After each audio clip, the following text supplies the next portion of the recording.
দেখেন কিভাবে কচ্ছপ খাবার খায় তিনটা একসাথে।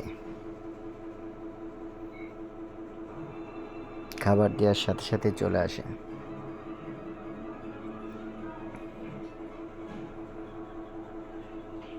অ্যাকোরিয়ামের ভিতরে কিভাবে তিনজনে সুন্দরভাবে খাচ্ছে।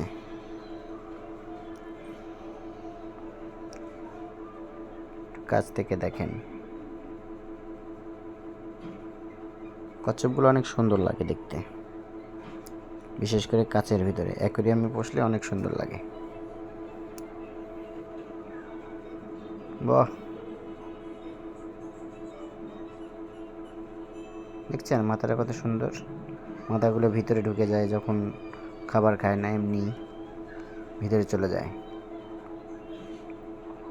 এই পাশে দেখেন, এটা ছোটটা, দুইটা বড় একটা ছোট। আনছিলাম